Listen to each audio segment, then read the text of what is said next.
حضرت امام حسین رضی اللہ تعالیٰ عنہ یہ حضور کی اولاد پاک ہیں. پیروں کو نا تھوڑی مٹی لگ گئی. عمر جوانی کی تھی، داڑھی مبارک ساری سیاہ تھی، کالی تھی. حضرت ابو ہریرہ ان سے سالوں بڑے تھے، امیر المومنین فی الحدیث. حضرت ابو ہریرہ نے دیکھا کہ امام حسین کے مقدس قدموں کو مٹی لگ گئی. کسی سے بھی کہا جا سکتا تھا ذرا امام صاحب کی توجہ کرانا، یہ ذرا مٹی اتار دینا، لیکن حضرت ابو ہریرہ جھٹ سے اٹھے، اپنی پگڑی کھولی، اس کا پلو لیا اور حضرت امام حسین کے پیروں سے مٹی صاف کرنی شروع کر دی.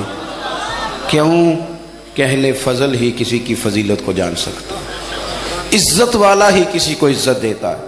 جس کے پاس وقار ہو. او میرے سنگیو، لوگوں کی باتوں میں نہ آنا، یہ تمہیں الجھا دیں گے، یہ تمہیں تفریق میں ڈال دیں گے، یہ انتشار برپا کریں گے. یہ وہ حسین جماعت ہے جو حضور کے سامنے بیٹھا کرتی تھی. ان سے پیار کرنا، ان سے محبت کرنا. آپ کبھی ترمذی کی ایک حدیث پڑھیں تو مر جانے کو جی کرتا ہے. حضور نے فرمایا تھا میرے صحابہ کے بارے میں اللہ سے ڈرنا، میرے بعد انہیں اپنی زبانوں کا نشانہ نہ بنانا. کاش کوئی ان جملوں کا درد سمجھ سکے. فرمایا رب سے ڈرنا، اور کریم فرمانے لگے جس نے ان سے محبت کی میری محبت کی وجہ سے محبت کی، اور جس نے ان سے عداوت رکھی میری وجہ سے رکھی. کبھی بھی کسی میں، اور جو حضور کی اولاد ہے، صحابہ کرام نے ایک جگہ کچھ نذرانہ جمع کیا اور جمع کر کے کہا کہ حضور کی بارگاہ میں پیش کرنا ہے. اخراجات بہت زیادہ ہیں اور ظاہری وسائل اس ترتیب سے نہیں ہیں. یہ نذرانہ ہر مہینے پیش کرنا ہے. جب وہ لے کے حضور کی بارگاہ میں گئے نا تو اللہ نے قرآن نازل کر دیا. فرمایا محبوب ان سے کہہ دو لا اسألکم علیہ اجرا، میں تبلیغ دین پر تم سے کوئی اجر نہیں مانگتا. الا المودۃ فی القربى، بس میرے قریبیوں سے پیار کرتے رہنا، میرے قریبیوں سے محبت کرنا، پیار کرنا قریبیوں سے.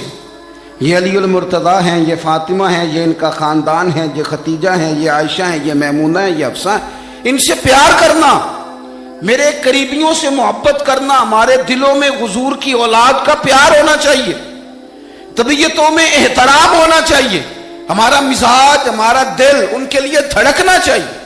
ہمارے لہجے، ہمارے انداز ہمیشہ ان کے حق میں نرم ہونے چاہیے.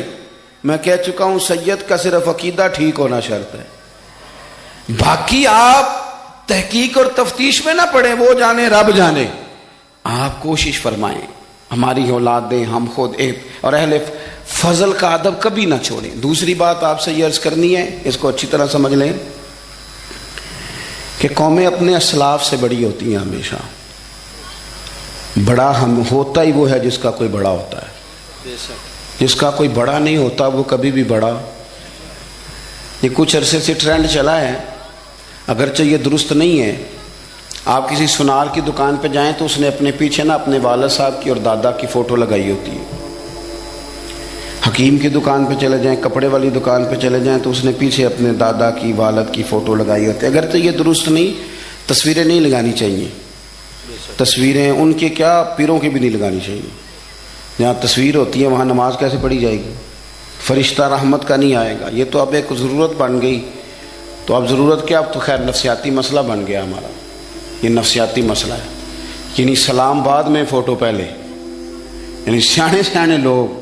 اور یہ ہمیں ایسے کھیل تماشے میں لگایا گیا ہے کہ میں ڈھیر سارے لوگوں پر غور کرتا ہوں، پھر ان کے لیے دعا کرتا ہوں کہ یا اللہ ان کی مدد فرما. یعنی اس طرح کی حالت ہے کہ وہ زندہ ہی موبائل کے اندر ہیں. ہر چیز ہی. مجھ سے ایک دفعہ ایک صاحب نے پوچھا مولوی آج کل بڑے لڑ رہے ہیں. میں نے کہا وہ 4-5 ہے جن کو آپ ٹی وی موبائل پہ دیکھتے ہیں، آپ میرے ساتھ آئیں، میں آپ کو 20 اور سینکڑوں شیخ الحدیث بتاتا ہوں جو سکون سے بیٹھ کر رسول اللہ کا دین پڑھا رہے ہیں. تو آپ مسئلہ صرف یہ ہے کہ ہم نے کل زندگی وہ سمجھ لی ہے جو موبائل کے اندر ہے. بہرحال وہ تصویر لگائی ہوتی ہے سنار نے بھی اور حکیم نے بھی اور ڈاکٹر نے بھی اور بہت سارے لوگوں نے کہ جناب اب یہ جو تصویر لگاتے ہیں تو اس کے پیچھے پوری حکمت ہوتی ہے. آپ ان سے پوچھتے ہیں یہ فوٹو کیوں لگائی ہے تو وہ کہتے ہیں ہم یہ بتانا چاہتے ہیں کہ یہ کام آج نہیں ہم نے شروع کیا، ہمارا شجرہ پرانا ہے، ہمارے باپ دادا سارے یہی کام کرتے تھے، ہمارا خاندانی ورثہ ہے. وہ ثابت یہ کرنا چاہتے ہیں کہ ہم پیچھے سے ہمارا ایک سلسلہ آ رہا ہے. ساری دنیا اپنے اکابرین کو، اسلاف کو، بڑوں کو ان کے زور پر بڑا ہونا چاہتی ہے. یہاں کچھ لوگ ایسے آئے ہیں جن کے نزدیک معاذ اللہ صحابہ ہی ٹھیک نہیں تھے، اہل بیت ہی ٹھیک نہیں تھے. آپ اپنی سند کیسے مضبوط کریں گے؟ اگر وہ اولین جو حضور کے سامنے بیٹھتے تھے وہی ٹھیک نہیں تھے تو پھر ان سے ہو کے جو دین آگے آیا اس کو تم کیسے ٹھیک مانو؟ ساری چیزوں کو مشکوک کرنا چاہتے ہیں. ہمارے بزرگوں نے، امام بخاری نے، امام مسلم نے محنت کر کے حدیثیں تلاش کی، اصول بیان کیے کہ یہ حدیث صحیح ہے، متواتر ہے، حسن ہے، ضعیف ہے، کیا ہے، اس کے اصول اور قاعدے بیان کیے. اور جب انہوں نے خود پوری تحقیق کی، آپ تھوڑی سی، آپ مشکل بات نہیں کر رہا، تھوڑی سی آپ غور کریں گے، انہوں نے سینکڑوں میل کا سفر کیا، گھوڑوں پہ، پیدل، اونٹوں پہ، ریسرچ کر کے بتایا کہ یہ حدیث بالکل درست ہے، اپنی سند کے اعتبار سے، متن کے اعتبار سے یہ متواتر درجے کی ہے. انہوں نے پوری ریسرچ کی. پھر غور کریں کیا کہہ رہا ہوں، جب پوری تحقیق کر لی تھی تو پھر انہیں کہنا چاہیے تھا نا یہ نبی پاک نے فرمایا ہے، کہنا چاہیے تھا نا کہ یہ حضور نے فرمایا، ہماری تحقیق ہے، حدیث درست ہے. لیکن کسی نے بھی ڈائریکٹ نہیں کہا. انہوں نے جب بھی کہا کہنے لگے حضرت عبداللہ ابن عمر فرماتے ہیں کہ حضور نے یوں فرمایا، حضرت انس بن مالک فرماتے ہیں کہ حضور نے یوں فرمایا، حضرت جناب سیدہ عائشہ صدیقہ فرماتی ہیں یوں حضور نے فرمایا، حضرت ابو ہریرہ فرماتے ہیں یوں حضور نے فرمایا. انہوں نے نا پہلے اس صحابی کا نام لیا جنہوں نے وہ بات اپنے سینے میں محفوظ کی. کیا بتایا انہوں نے ہمیں کہ ہم دنیا گھوم آئے ہیں، ریسرچ کر آئے ہیں، تلاش و بسیار کے بعد اس نتیجے پہ پہنچے ہیں کہ دین کا اصل فیض وہی ہے جو صحابہ اور اہل بیت کے سینوں سے ہو کے امت کو نصیب ہوا ہے. اصل فیضان وہ ہے جو وہاں سے ہو کے آیا. تو ایک بات تو یہ کہ اہل فضل کی عظمت، اور دوسری بات کہ اپنے اکابرین کے ساتھ جوڑ کے رہنا، اور تیسری بات حضرت سیدنا امام حسین، حضرت امام حسن رضی اللہ تعالی عنہما، ان دو شہزادوں سے نا نبی پاک صلی اللہ علیہ وسلم نے جو محبت فرمائی ہے نا وہ بھی بڑی قابل دید ہے. حضور نے جو ان سے پیار کیا ہے. کچھ لوگ ایسے ہوتے ہیں کہ جن سے انسان جب پیار کرتا ہے، محبت کرتا ہے، تو وہ بات نا دور دور نکل جاتی ہے، بات پھیل جاتی ہے. ان کے ساتھ نا میرے نبی پاک کا خصوصی لگاؤ ہے. اس کا مطلب یہ نہیں کہ ہر نانا ہی اپنے نواسے سے پیار کرتا ہے، یہ معنی نہیں. رسول پاک علیہ السلام جو کام بھی کرتے ہیں اللہ کی وحی کے ساتھ کرتے ہیں. حضور کا ہر کام وحی خدا ہے، اپنی مرضی سے حضور کوئی کام نہیں کرتے. تو نبی پاک نے جو بھی کیا ہے وہ امت کے لیے نمونہ ہے. حسنین کریمین سے جو حضور کا پیار ہے، جو نبی پاک علیہ السلام کی ان کے ساتھ والہانہ محبت ہے. اعلیٰ حضرت بریلوی نے حدیث لکھی ہے، راوی حضرت عثمان غنی ہے رضی اللہ تعالیٰ عنہ. حضور سید عالم صلی اللہ تعالیٰ علیہ وآلہ وسلم نے نا گھر میں پیغام بھیجا، فرمایا فاطمہ سے کہو ذرا حسن حسین کو تو بھیجے. یہ سارا دن ہی حضور کے پاس رہتے ہیں، سارا دن ہی، لیکن وہ جو والہانہ پن ہے، جو محبت ہے، جو ان کے ساتھ محبوب کا خاص لگاؤ ہے، سیدہ سے کہو ذرا شہزادوں کو بھیجے، تھوڑی سی دیر ہو گئی آنے میں. اعلیٰ حضرت فرماتے ہیں یوں لگتا جیسے سیدہ فاطمہ کپڑے نہیں ماں بدلنے لگتی بچوں کے، خوشبو نہیں لگانے لگتی، تھوڑی تیاری میں دیر ہو گئی تو محبوب نے نظریں جمائی ہیں اس حجرے کی طرف جہاں سے امام حسن اور حسین نے آنا ہے. رحمت کے عجب ہی جھمیلے ہیں، حسنین یہاں پر کھیلے ہیں. تو دونوں شہزادوں جب دروازہ کھلا تو حضرت عثمان غنی کہتے ہیں بچے جب نکلے نا دونوں تو یہ کوئی 10 15 50 100 میل دور سے تھوڑی آ رہے ہیں، تو یہیں رہتے ہیں. محبوب کے قرب خاص میں انہیں سایہ کرم ہر وقت نصیب ہے. لیکن نبی کریم علیہ السلام کا جو والہانہ پن ہے، جو ان کے ساتھ حضور کا رشتہ محبت ہے، جیسے ہی دونوں شہزادے آئے حضرت عثمان غنی فرماتے ہیں محبوب نے مقدس گھٹنے زمین پہ رکھ دیے اور دونوں بازو کھول دیے. ایک شہزادہ اس سینے سے لگ گیا اس کندھے سے، ایک اس کندھے سے لگ گیا. اور پہلے بھی حضور پیار کرتے تھے، پر آج تو رخ ہی بدل گیا بات کا۔ اللہ کے پیارے حبیب علیہ الصلوۃ والسلام فرمانے لگے، اے اللہ، یہ دونوں شہزادے کندھے سے لگے ہوئے، حضور فرمانے لگے، اے اللہ، میں ان دونوں سے محبت کرتا ہوں، تو بھی ان سے محبت فرما۔ اور کہا، اے اللہ، جو جو میرے حسن حسین سے محبت کرے تو ان سب سے محبت فرما، تو ان سب سے پیار کر جو میرے حسنین سے پیار کرے۔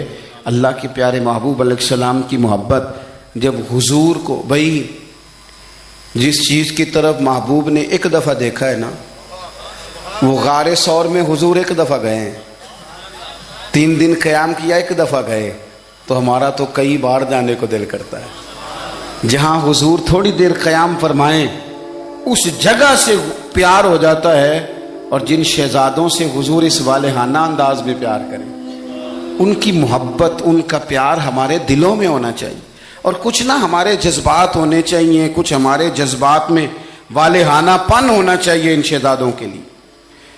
آج کل نا ہمارے ہاں دور ہے تقریروں کا، پوسٹیں لگانے کا، اپنی اپنی اور ویسے بھی جو ہم لکھ رہے ہوتے ہیں، جو بول رہے ہوتے ہیں، وہ اپنے لیے نہیں ہوتا، الا ماشاءاللہ، وہ تو سامنے والے کے لیے ہوتا ہے۔ وہ تو حضرت مجدد الفسانی رحمۃ اللہ علیہ کے حالات پہ ایک سیرت نگار نے لکھا ہے کہ آپ نے ایک شخص کو نا اپنے سلسلہ نقشبندیہ میں اجازت دی کہ اب آپ بھی آگے اللہ اللہ بتائیں، تربیت کریں، یہی طریقہ ہوتا تھا، تو ان کو خلافت دے دی، اب وہ سلسلہ طریقت میں آگے اشاعت سلسلہ کا کام کریں گے۔ کچھ عرصے کے بعد وہ خلیفہ صاحب نے حضرت شیخ کو خط لکھا تو کہنے لگے، حضور آپ نے فقیر کو اجازت دی تھی، اب میں تقریر بھی کرتا ہوں، تدریس بھی کرتا ہوں، تصنیف بھی کرتا ہوں۔ تو حضرت فرمانے لگے، آپ بہت اچھے کام کر رہے ہیں، رب آپ کو برکت دے، پر یہ سارا کچھ تو آپ لوگوں کی اصلاح کے لیے کر رہے ہیں، کچھ اپنے لیے بھی کرتے ہیں، رات کو تہجد میں اٹھ جاتے ہیں، کچھ اللہ کے حضور رونا نصیب ہو جاتا ہے، کچھ آپ کو درود و سلام کی کیفیات نصیب ہوتی ہیں، یہ تو جو کچھ ہے الحمدللہ بہت اچھا ہے، قابل تعریف ہے، پر یہ تو آپ خدمت دین کا کام کر رہے ہیں نا لوگوں کی، آپ اپنے لیے کیا کر رہے ہیں؟ یہ بھی تو مقام غور ہے۔ بہت ساری چیزیں آج ایسی ہیں جو تقریروں میں، تحریروں میں، لیکن ہمارے پرانے بزرگ جو تھے ان کا رنگ اور تھا، ان کا انداز والہانہ تھا، والہانہ۔ میں نے کئی دفعہ سنائی ہے بات، پھر سناتا ہوں۔ بڑی عید پہ نا میرے والد صاحب چاول لائے، غریب گھر تھا تو ثابت چاول اور بہترین چاول کم ملتے تھے، تو جو زیادہ اچھے چاول تھے اماں جی نے ایک دفعہ پکائے تو وہ بڑے اچھے لگے، تو سب نے جو لوگ کمزور ذہن رکھتے ہیں ساری زندگی فیصلہ ہی نہیں ہوتا، کوئی ڈرتے رہتے ہیں، سہمے وقت گزارتے ہیں اپنے آپ کو فکری، یہ جو ایمان ہوتا ہے یہ بندے کو طاقتور کرتا ہے، بندہ مضبوط ہو جاتا ہے۔ مجھے بتائیے نا، جب ایمان پکا ہو کہ روزی دینے والا اللہ ہے تو پھر بندہ کسی مالدار آدمی کے پیچھے کبھی بھاگتا ہے، کبھی کسی بڑے آدمی سے ڈرتا ہے؟ جب اسے پتا ہو کہ عزت اور ذلت اللہ کے دست قدرت میں ہے، پھر وہ سیاستیں، سازشیں یہ کام کرتا ہے۔ تو پہلے تو مضبوطی ایمان درکار ہے ہماری بچوں کے اندر، ہمارے مزاجوں کے اندر۔ جب تک وہ مضبوطی ایمان، حضرت مولا علی شیر خدا کرم اللہ تعالی وجہہ الکریم ایک دفعہ بڑے علیل ہو گئے، کمزوری آ جاتی ہے، بندہ بیمار ہو جاتا ہے۔ تو ہمارے ہاں بیمار لوگ بعض اوقات ایسا جملہ بولتے ہیں جو کفر کے زمرے میں چلا جاتا ہے۔ آپ پریشان ضرور ہیں، تکلیف میں ضرور ہیں، لیکن آپ بات وہی کریں گے جو شریعت اجازت دیتی ہے۔ حضرت علی شیر خدا شدید علیل تھے، ایک صحابی تیمارداری کرنے گئے تو حضرت مولا علی کا چہرہ دیکھ کے پریشان ہو گئے، کہنے لگے آپ تو بڑے سخت علیل ہیں، اللہ خیر کرے، اللہ تعالیٰ آپ کو صحت دے۔ تو حضرت علی کہنے لگے تو فکر نہ کر، مجھے اس بیماری سے کچھ بھی نہیں ہوگا۔ نے کہا کیوں؟ فرمانے لگے مجھے نبی پاک علیہ السلام نے فرمایا تھا، علی اس وقت دنیا سے جاؤ گے جب داڑھی خون سے رنگین ہو جائے گی، تو اس کا مطلب ہے میں خنجر کے وار کے ساتھ شہید کیا جاؤں گا، میں بیماری سے دنیا میں نہیں جاؤں گا، میں یہ بیماری سے مجھے کچھ بھی نہیں ہوگا، اللہ مجھے شفا دے دے گا، چونکہ حضور نے فرمایا کہ ساڈے نبی دی زبان ساڈے واسطے قرآن۔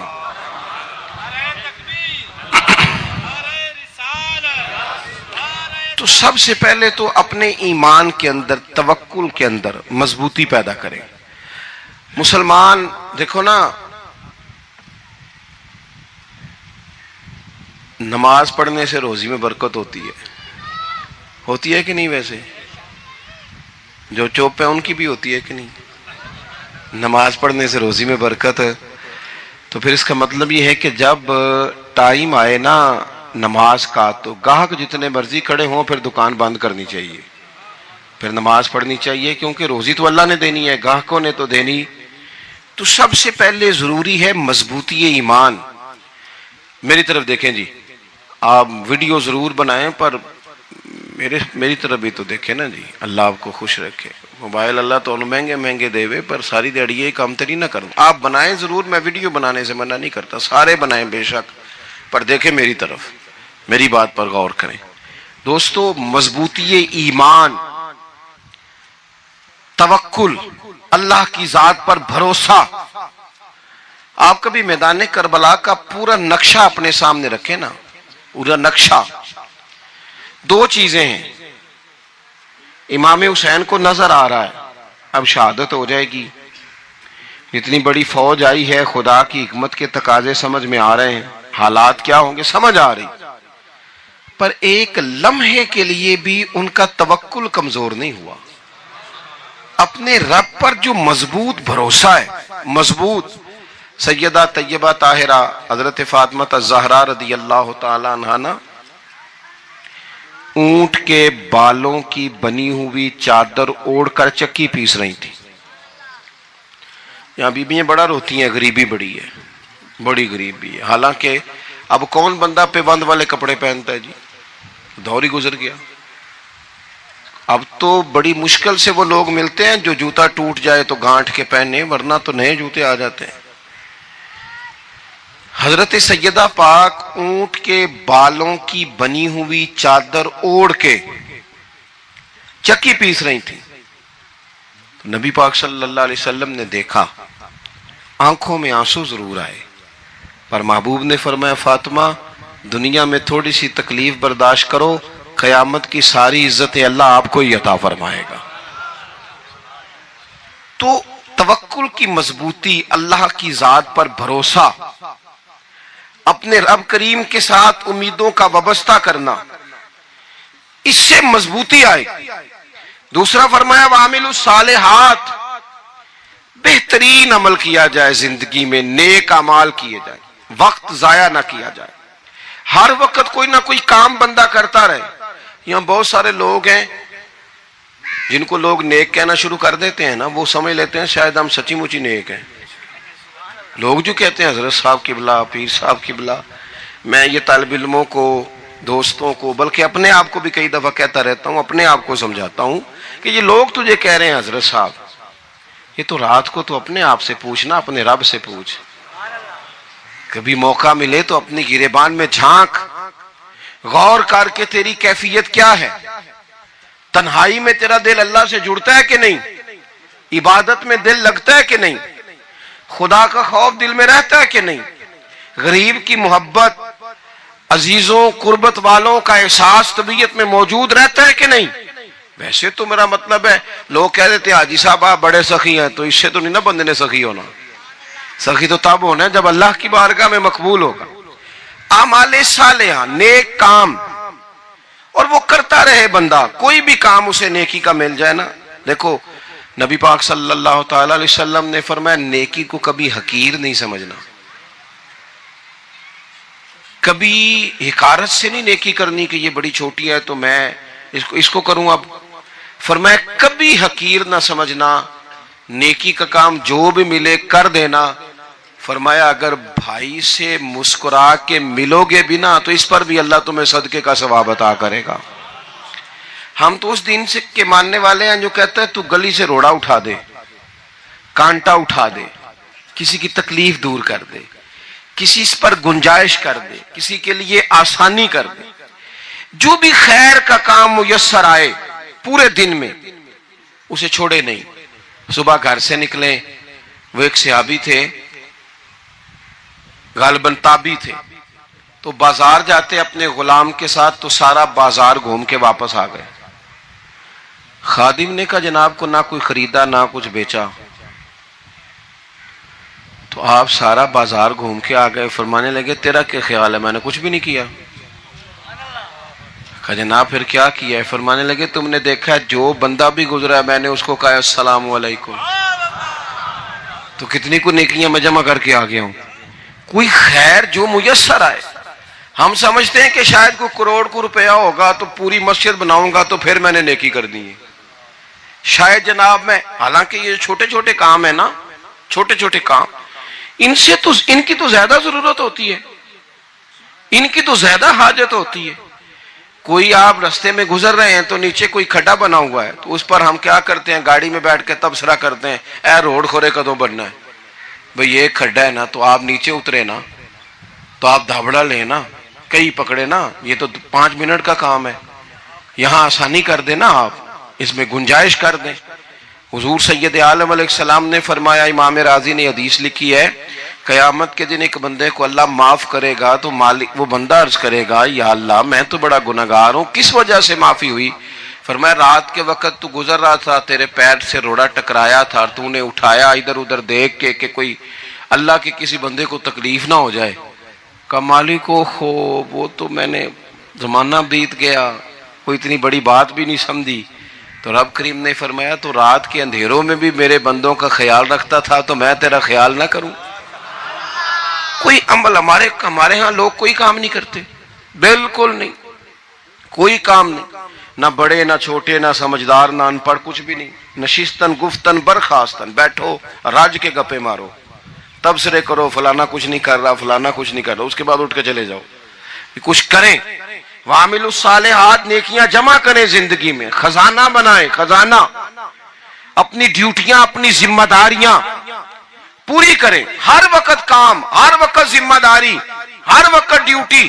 دیکھیں نا امام حسن اور حسین، ان کی آپ کبھی زندگی کا مطالعہ کریں. فرض نماز کے علاوہ 100 رکعت نماز نفل روز پڑھنی ہے. پتہ کرنا ہے غریب کہاں کہاں ہیں، ان کا خیال رکھنا ہے، اور نیرے پیسے نہیں دینے. ہمارے لوگ غریبوں کو پیسے ضرور دیتے ہیں، عزت نہیں دیتے. ان کو 4 پیسے کی مدد ضرور کر دیتے ہیں پر عزت نفس کا خیال نہیں رکھتے. امام زین العابدین رضی اللہ تعالیٰ عنہ فرماتے ہیں، گزر رہے تھے، آپ دیکھیں نا امام غزالی حدیث لائے ہیں کہ بندہ اور کچھ نہ کرے، کسی مومن کا دل راضی کر دے تو اللہ 60 سال کی نفلی عبادت کا ثواب عطا کرتا ہے. دل بدستاور کے حج اکبر است، از ہزارہ کعبہ یک دل بہتر است. کسی کا دل خوش کر دینا، اس کو راحت دے دینا، اس کو قرار دے دینا، اس کے لیے کوئی ایسا سامان کر دینا کہ بندہ مطمئن ہو جائے، سکون ہو جائے. یہ ہمارے ہاں جو لوگ ہوتے ہیں نا سرکاری ملازمین، ڈیوٹیوں والے، ان کی طبیعتوں میں تلخی ہوتی ہے. یہ اگر صرف پیار کرنے لگ جائے نا، میں کچھ میڈیکل سے وابستہ لوگ میرے احباب میں سے ہیں تو میں ان سے کہتا ہوں کہ شفا تو اللہ نے دینی ہے، چلو تم دوائی تو ہنس کے دیا کرو نا، تم آنے والے کی بات تو توجہ سے سنو. وہ بیچارہ اپنی بات، ہمارے ایک بزرگ تھے تو تعویذ لکھا کرتے تھے، بڑے عالم تھے. مجھے کچھ تھوڑی سی نا میرے دل میں ان کے بارے میں خفگی رہتی تھی کہ آپ اتنے بڑے عالم ہیں، آپ کتاب لکھیں، آپ تعویذ لکھ رہے ہیں، اور پھر لوگوں نے کمائی کرنی ہوتی ہے، آپ تو مفت دیتے ہیں سارا کچھ. اتنی لمبی ڈیوٹی، سارا دن بیٹھے رہتے ہیں آپ اور لکھتے تعویذ ہیں، پڑھائیں آپ. میں نے ایک دن ان سے گزارش کی، میں نے کہا شیخ آپ بڑے آدمی ہیں، جن لوگوں کو اللہ نے رسوخ فی العلم عطا فرمایا ہوتا ہے ان میں سے آپ ہیں. اللہ نے آپ کو پختگی دی ہے علم میں، شعوری عالم میں، آپ سارا دن تعویذ. فرمانے لگے یار میں تعویذ نہیں لکھتا، اصل مسئلہ یہ ہے کہ جو تعویذ لینے آتا ہے وہ اپنا سارا دکھ سناتا ہے. تو میں تعویذ نہیں لکھتا، میں نا بس لوگوں کے کلیجے ٹھنڈے کرتا ہوں. میں کسی کا، اب تو بچوں کے پاس ٹائم ہی نہیں، وہ تو ابا کا دکھ نہیں سنتے، بالکل نہیں. وہ تو ڈھونڈتے ہیں کوئی کونا ملے تو جا کے موبائل دیکھیں، وہ تو بیٹھتے ہی نہیں. اماں کہہ رہی ہوتی ہے کہ پتر کو 10 منٹ میرے پاس بھی بیٹھا کر، لیکن پتر مصروف بڑا ہے، ویڈیو چڑھانی ہے اس نے، ٹک ٹاک بنانا ہے اس نے نئی تصویر چڑھانی، ہم الجھ گئے۔ یہ چیزیں انسان کو نفسیاتی طور پر کمزور کر دیتی ہیں۔ جو لوگ زیادہ یہ کام کرتے ہیں ان کے حافظے کمزور ہو جاتے ہیں، وہ الجھ جاتے ہیں، انہیں پتہ نہیں ہوتا رات میں نے کیا کہا تھا، صبح میں کیا کہہ رہا ہوں۔ ہر وقت نہیں، ضرورت کے وقت، ہر ٹائم نہیں، مخصوص اوقات میں۔ حضرت امام زین العابدین رضی اللہ تعالیٰ عنہ فرمانے لگے، ہم گزر رہے تھے، امام حسین ساتھ تھے، تو رستے میں نا کچھ غربا، غریب لوگ بیٹھ کے کھانا کھا رہے تھے۔ کہتے ہماری ان پر نظر پڑی تو انہوں نے حضرت امام حسین رضی اللہ تعالیٰ عنہ سے کہا، حضور آئیے، تشریف لائیے، کھانا کھائیے۔ وہ ضروری نہیں ہوتا آپ کو سب کا کھانا پسند ہی آئے، ٹیسٹ اپنے اپنے ہوتے ہیں، یہ ضروری تو نہیں۔ کھانا پسند نہ بھی آئے تو دل تو پھر بھی راضی رکھنا چاہیے نا۔ قربان جائیں، نبی پاک نے کس طرح ہماری تربیت کی۔ حضرت عائشہ صدیقہ رضی اللہ تعالیٰ عنہ فرماتی ہیں، کریم محبوب کا میں نے یہ طریقہ دیکھا کہ اگر کھانا ناپسند ہوتا تو چھوڑ دیتے، پر کبھی اس میں سے نقص نہ نکالتے، عیب جوئی نہ کرتے۔ گرمی کے موسم میں کھڑی ہے بیچاری خاتون، اور کتنی مشقت سے اس نے کھانا بنایا، اور کتنی گرمی سہی ہے چولہے کے سامنے، لیکن صاحب وہ کھانا رکھا ہے تو وہ کہتے ہیں یہ تو کی پکایا ہے، وہ کھانے والی چیز ہے بھئی، اس طرح کرنا، اب جو اگلی ہنڈی ہے وہ تو پکا، نہ تو کھڑا ہو۔ یہ پتہ چلے یہ کام کتنی مشقت کا ہے۔ زندگی میں کچھ تھوڑا سا دوسروں کا خیال رکھنا، یہ بھی تو دین کا حصہ ہے نا۔ آپ اپنی زندگی میں ہمیشہ اپنے لیے سوچیں، کسی اور کا سوچیں ہی نہ۔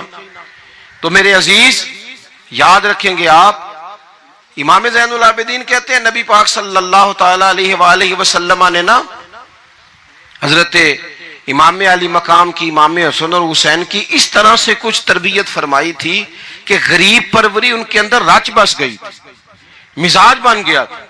وہ غربا بیٹھے تھے، دسترخوان بچھائے سڑک کے کنارے، تو امام حسین گزرے تو انہوں نے آواز دی، امام صاحب روک گئے، کہنے لگے حضور تھوڑی روٹی نہیں کھا لیتے ہمارے ساتھ؟ تو امام صاحب آ گئے، نیچے بیٹھ گئے غریبوں کے ساتھ۔ کوئی جرت کرے نا، چلو امیروں نے تو غریبوں کے ساتھ بیٹھنے کی جرت نہیں کرنی، کوئی پیر ہی بیٹھ جائے غریبوں کے ساتھ، وہی مہربانی کر دے کہ میں پیر صاحب ہوں، قبلہ ہوں، تو میں ہی چلو لنگر کھا لوں مریدوں کے ساتھ بیٹھ کے۔ ہماری تو محفلوں میں بھی نا جی، نعت خانوں کا، مولویوں کا، دوسروں کا کھانا اور ہوتا ہے، اور غریب آدمی کو شاپر میں چاول ڈال کے دیتے ہیں اور ساتھ اسے کہتے ہیں یہ لنگر شریف ہے۔ بھئی اگر یہ شریف ہے، تبرک ہے، تو اے پیر صاحب نو نہیں سی لنگدا، اڑتا ہے گلے میں لنگر ان کو۔ یہ لنگر شریف جو ہے یہ نعت خان کو بھی تو گزرنا تبرک ہے کہ نہیں؟ ہاں نہ تو کرو نا، تو جیڑی زیادہ تبرک والی شے ہے وہ پیرانوں بھی تو کھانی چاہیے نا، نعت خان کو بھی اس کے لیے لہدہ سے مرغ مسلم اعلیٰ کھانے۔ میں اکثر دوستوں سے کہتا ہوں چلو میلاد شریف پہ ہی صحیح، سب کے لیے اچھا کھانا پکاؤ۔ چلو جس غریبوں کے بچوں کو بیچاروں کو سارا سال وہ بوٹیوں کے لیے لڑتے ہیں، تم میلاد بھی اچھی روٹی پکا دو، تو بچہ جب کھائے گا نا بہت ساریاں بوٹیاں اور چاول، اور اپنے ابا سے پوچھے گا کہ ابا جی آج کی گل ہے، بڑا گوشت پہ لبد ہے، تو ہو سکتا ہے غریب باپ رو ہی پڑے اور اسے کہے پتر تو آج راج راج کے کھاج ساڑھے نبی پاک دا میلاد شریف ہے۔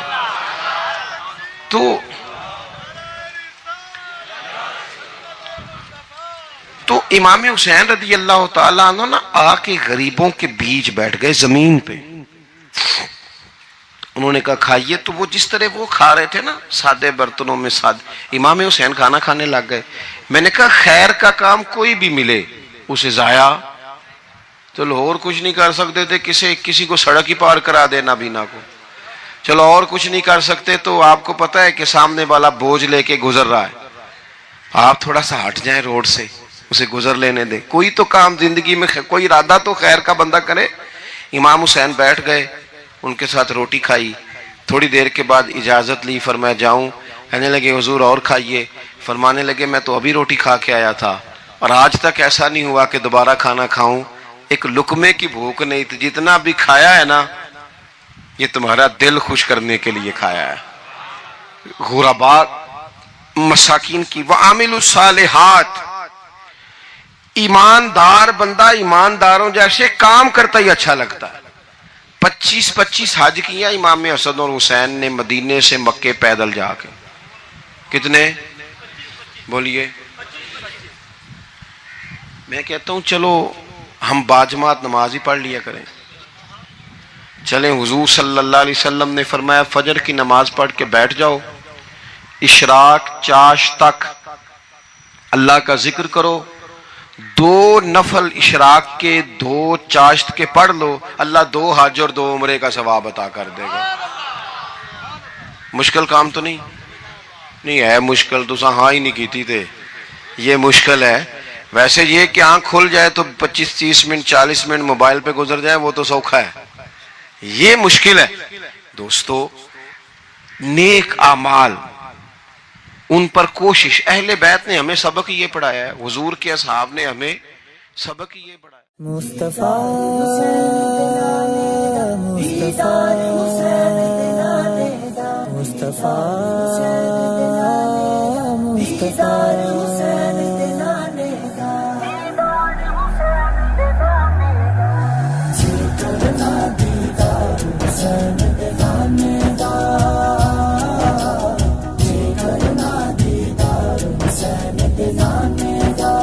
ہو جایا عاشق یار حسین دے نانے دا.